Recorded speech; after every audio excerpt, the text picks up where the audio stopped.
It's late summer conditions. The rivers are low and water temperatures have crept up to 17 degrees Celsius or so, still within safe ranges. What are the bigger fish doing this time of year relative to the smaller fish? Let's follow some fish and see. We're in a long, shallow run, probably 4 feet deep at its greatest point, strewn with numerous 1 to 3 foot diameter boulders that are submerged and difficult to see from above. It's a fair-sized river, probably 100 feet wide on average and often too swift to wade completely across in most areas. First impressions watching the whitefish, it becomes clear they don't move off the bottom very much right now at all. Part of this could be due to the current, and part due to the slightly warmer waters, implying they may not want to move as freely or exert as much energy as they would in slightly cooler waters. Before I started filming in this location, I watched 3 anglers fish this water and catch only a couple of small, 5-inch juvenile trout, or perhaps fingerlings, over a 30-minute period. What they never knew was that the better sized fish were sitting deeper below where they were fishing. And watching these fish now, it's pretty clear that if you do not get down close to them, they are not coming up to check out your fly. I can't see what they may be feeding on, but feeding they are indeed doing. Whatever is interesting them, mostly it seems to be very close to the bottom, many times wedged in the rocks. They rarely, if ever, rise up above the top of the rocks to check out or grab something, unlike other times I observed them. I will point out that there are spawning salmon in the river system further upstream, some decomposing, and when you see particles of white drifting past, this is mostly salmon flesh floating by. This is something I was able to confirm with net samples. This can sometimes be a very important food source. But I can't honestly tell if this is what the fish are feeding on at this time. Perhaps that is what is wedged in the stones that they are going after. Today, though, it's too tough to tell. The water is quite clear, but as typical with what I find, even though these fish were really no more than 10 feet away from me and flashing considerably as they rolled side to side, as you can see, I could not tell they were there from above the surface. Even when I could fully see them on my camera monitor, so I had the advantage of knowing precisely where they were, when I tried looking from above to see them in the water, I could not see them at all. Try as I might, they blended in perfectly and I would have had no idea there were about 10 fish 10 feet from me if I did not have the advantage of the submersible camera. Where we are watching these fish is in the middle part of the run, so the deeper section and not the fastest, but it is still substantially swift. The whitefish are gliding through the water, fluidly sliding from side to side with very little fin movement required. I find it amazing to watch how little effort they have to put into holding their positions in such swift water, almost like a large bird soaring on a wind current. Just like a gliding bird that hardly has to flap its wings, these whitefish hardly have to use their fins to push themselves. It's more subtle position control that they have to do. They can drift about and maneuver underwater far better than any man-made device. My camera isn't anywhere near as hydrodynamic as these fish shapes are, obviously, and you can clearly tell this by the bouncing around of the video, even with heavy image stabilization done in editing afterwards. Envision your nymph drifting through these currents. To look natural, it might have to swing, drift, and bounce around similar to how the fish are doing, and at the same time, get down to the bottom where they're concentrated. Now, how are you going to manage that?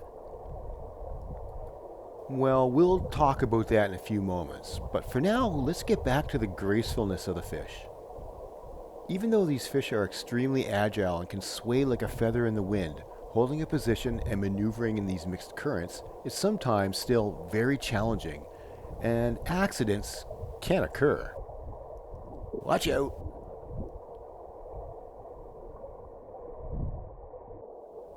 In this scene, we are getting closer to the head of the run, where the rapids and fast water are. How can we tell? Well, there are more dispersed particles and air bubbles in this section of water compared to the last area. It creates more distortion and somewhat of a whiteout condition. We find 2 whitefish sitting between a couple of large boulders. The larger fish on the right seems to show some wounds on its dorsal topside. Notice all the smaller fingerlings here. We are only about 20 feet further up the run, but being near the faster water, there is clearly more of a concentration of juvenile fish as opposed to large fish, especially when compared to what we were watching previously. You might have a hard time getting a fly to the level of the larger whitefish with all the aggressive fingerlings patrolling overhead. They dash at everything, and unless you get deeper than them really quickly, you're likely going to hook a dozen of them first before you got through to the bigger fish. And by then, the whitefish might be fully spooked and more wary. Lastly, another thing I find interesting is how the fish seem to completely ignore the cased caddises on the bottom. There are a few in this scene where the arrows are, some behind the whitefish, some in front, and some even right under their noses. Cased in pebbles, either their disguise is so good that the fish don't notice them, or their armor of rock is too impenetrable to want to swallow, or perhaps they just move so slow that they aren't even noticed. Either way, the cased caddises seem safe for now, until they try to pupate and rise to the surface. So what can we learn from these observations? Oftentimes, the larger fish will sit under and downstream of the smaller fish when there's not an intense hatch going on, yet still feed. Smaller fish are eager to get into the oxygen-rich water and burn off calories, whereas larger fish may want to settle in slightly calmer waters to conserve or balance the amount of energy they expend. This is not a hard fast rule, of course, but it is often the case. We don't observe here how the bigger fish may move closer to the head of the run during a large hatch, sadly because there is no large hatch here right now. But I would be confident that perhaps later in the evening as a hatch developed, those whitefish may move up and push some of those eager but smaller trout out of the way.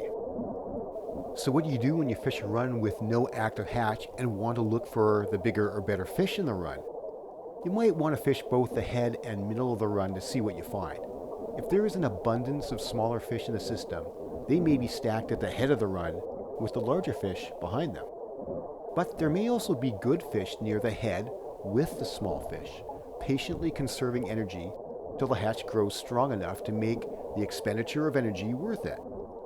Remember, the bigger the fish, the more muscle mass it has. And the more muscle mass means the more energy it burns when trying to do what a smaller fish can do more easily. So larger fish are generally not going to rise up and compete with the little guys 24 hours a day. They're going to sit deep until it is most advantageous to come up. Big fish don't get big being utterly stupid or wasting energy. That's what skitty fish do. But what if you're trying to be thorough and you want to catch the fish both at the head and middle of the run, yet avoid the small juvenile fish? In this particular run, where the water is slightly more turbulent and the fish are concentrated on the bottom around rocks, I think you really want to stick to fishing one fly so that it flows naturally in the complicated currents and not be dragged unnaturally by a second dropper. Finer tippet too, perhaps downsizing one X from your usual, would definitely help allow a fly to get down and move more naturally. A lighter pattern would also help you drift more natural and would be worth a try, since lighter flies as opposed to heavier flies will bounce more naturally in the current. But if you're needing to get past a host of small eager fish in order to reach the bigger fish below, you may have to go slightly heavier instead by going one bead size bigger for the extra weight and sinkability, i.e. going from a 3.5mm bead to a 3.8mm or 4mm bead. And what about those cased caddis? Do fish eat them? Well, the prevailing opinion is that yes, of course they do. And I am sure they do. But in all honesty, in likely hundreds of hours of underwater video, I have never seen a fish eat a stone-cased caddis. Yet I have observed stone-cased caddis in almost every video I've ever looked at, in plain view of the fish. They always go untouched. Perhaps it's not a food source that's preferred in my area, and is only turned to in times when other food sources are less available. Or is it just bad timing on my part not to witness it firsthand? I don't really know. But I am curious if anyone else has observed fish feeding regularly on stone-cased caddises. If you have, please feel free to share this in the comments below. Thank you for watching, and if you like the video, please show your support by subscribing so you can be notified of future videos.